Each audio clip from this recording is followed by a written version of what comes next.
Hi everybody, this is Dan from Fat Ball Guy Racing. Let's get into Saturday, the big day.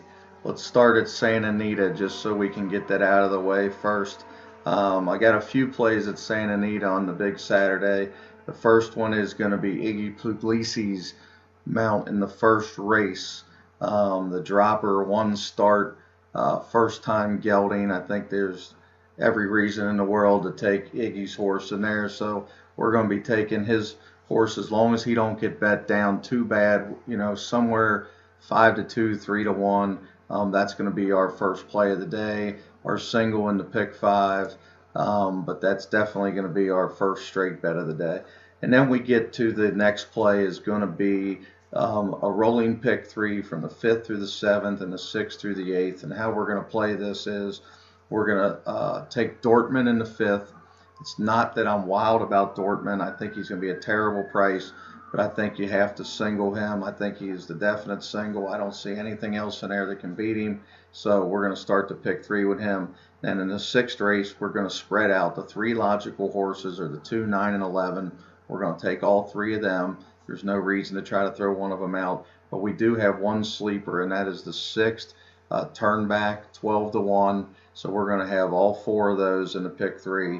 We're hoping that we can catch that price there at 12-1.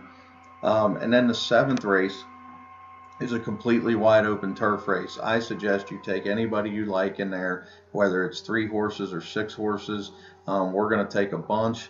I don't want to tell you who we're going to take yet. They'll be on the pick sheet, but just know that we're going to spread out there. So we're going to have 1 times 4 times as many as you can afford, and we're going to hope we can catch the 6th in the 6th race with some prices in the 7th. And then in the 8th race, we're going to start the pick three in the 6th, 7th, and 8th. So the way we're going to play this is we don't want to blow the 6th, we don't want to blow the 7th. We got to either get Dortmund home or you tell me. I like California Chrome. I'm singling California Chrome. I think he's faster on dirt.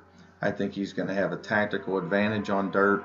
And I think he's going to be in his perfect stalking trip on the outside. And I just think his numbers are higher on dirt. But if you like Shared Belief, put Shared Belief in there. Or if you want to take them both, you're more than welcome to take them both 4 times, however many you like, times both, and you wrap it up. I would not take Opportunity at all. I know some people like Opportunity.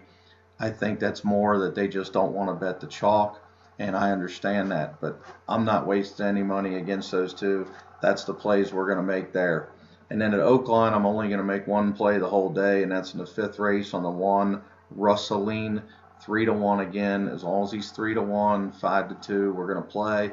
I'm not taking 6-5 on that horse. So if he goes down to 6-5, just off the bet, there's plenty of races.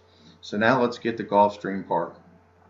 At Gulfstream Park, the 2 is the obvious horse in the first race to start the day, but I think we got a sleeper in the 1.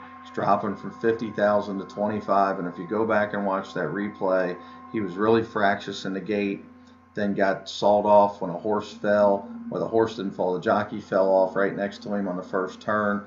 Rider took up, checked back, got a pretty decent trip all the way around at that point until the top of the lane. You'll be able to see him get squeezed out a little bit, and then the rider really didn't try very hard, almost like, hey, we got a chance at another day here. And now they drop him from 50 to 25. He's going to be 15 to 20-1.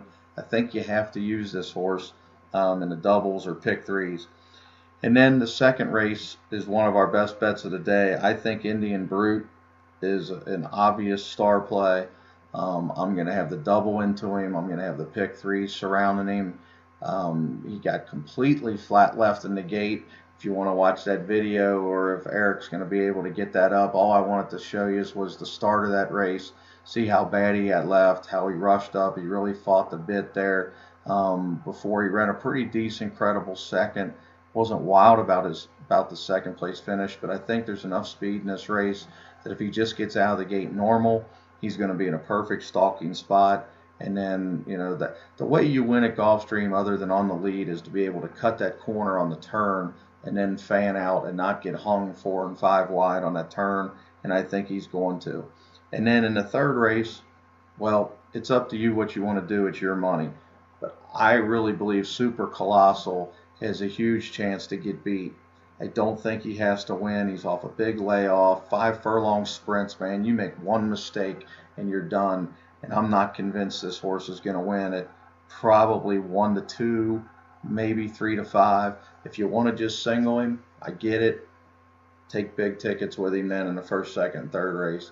But I'm taking a spread ticket in there. I don't think he has to win. I think the 7's got a huge chance. I think it's a complete spread race. And I want to start the pick 3 in there in the 3rd, 4th, and 5th because I'm going to spread in the 3rd, spread in the 4th. And I think Green Mask is one of the best bets I've seen in a couple weeks. I absolutely think you're going to get a decent price, probably 2, 3 to 1. I don't think he'll be 4 to 5. Hopefully he's not because I want to bet straight on this horse. I absolutely love this horse in this spot. I think the last start was the perfect setup for this horse.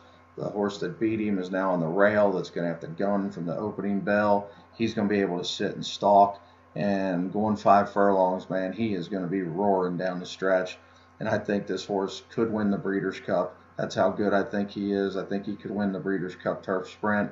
I think you better really look out for Green Mask in the 5th race. Then there's really not a whole lot of plays from there on. The word coming in so far in the 9th race is a horse named Rare Art of Chad Brown can really run, so we want to keep our eye on him. And then in the 11th race, I'm gonna have Confrontation on a bunch of tickets to start the pick 3, the late pick 3, the pick 4. I'm not wild about the post position, but I think Confrontation has just been dynamite in the mornings again. I think he ran a bang-up race last time, and I think he's going to beat this field. So I want to have Confrontation for sure in a bunch of pick 3s. I think the 12th race is impossible. I think you want to spread out like crazy, and I think Leah's going to win the Don. I think he's probably going to win it pretty easy. If you want to take the Pletcher horse on the rail, Constitution to save, I get it, but I think Leah's a gut. So that's where I'm at on Saturday. If I got any more last-second changes, I will be texting. If you're not on the text list, please send me a message. Send me an email so I know to put you on. I think I've got everybody on there. We got 125 names. So unless somebody got on that ain't supposed to be on, we should have just about everybody. But if you're not on, make sure you get me your cell phone so we can get on there. Have a good Saturday. Make sure you keep bets around those horses: Dortmund, California Chrome, Rustling, Indian Brute, and especially Green Mask.